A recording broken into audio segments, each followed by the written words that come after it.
Bagaimana cerdik seperti ular dan tulus seperti merpati.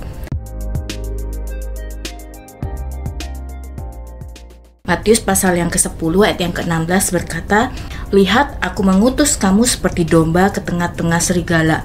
Sebab itu hendaklah kamu cerdik seperti ular dan tulus seperti merpati."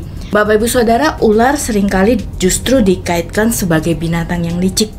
Biasanya dikatakan ular itu punya bisa yang mematikan.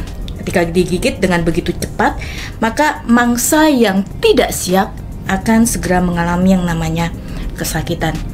Tapi berbeda dengan merpati. Merpati adalah sejenis burung yang dikatakan mampu terbang berkilo-kilometer jauhnya. Bahkan meskipun terbang begitu jauh, dapat kembali ke tempat asalnya. Nah, banyak orang menganggap bahwa merpati itu putih, lambang perdamaian. Karena sifatnya yang elok, bulunya yang juga memberikan satu lambang tentang yang namanya kesucian.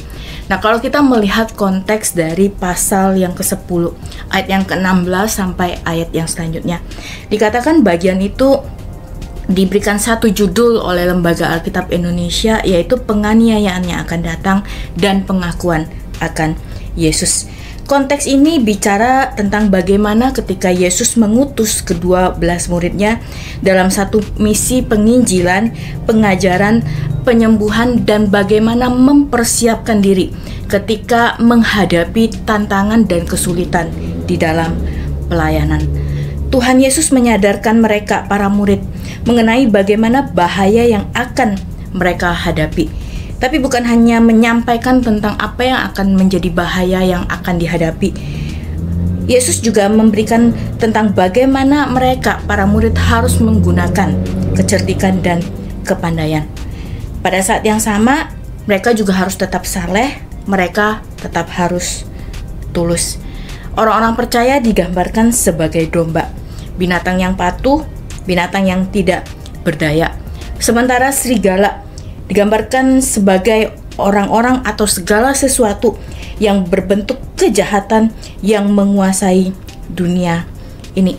Maka orang percaya, orang-orang yang saleh, orang-orang yang tulus, orang-orang yang tidak berdaya, hidup di tengah-tengah dunia yang penuh dengan dosa, di tengah-tengah dunia yang syarat dengan cobaan, godaan, hawa nafsu, dan segala macam kejahatan serta bahaya lainnya.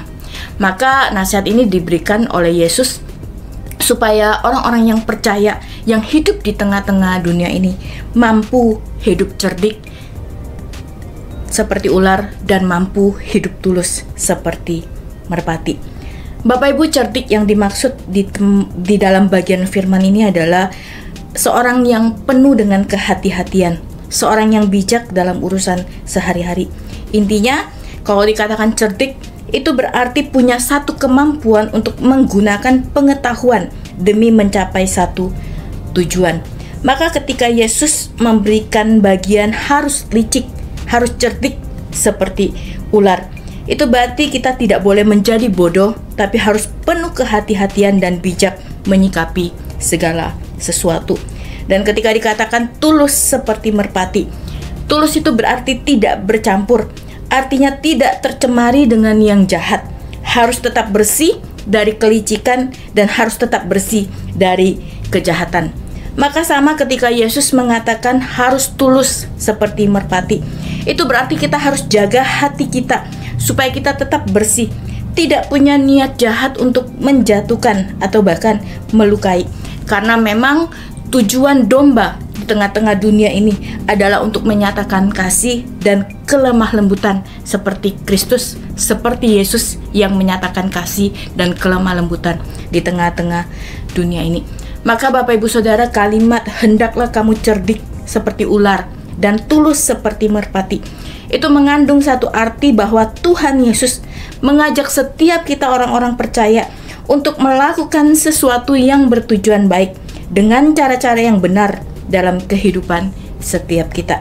Kita butuh hikmat di setiap kondisi kehidupan kita.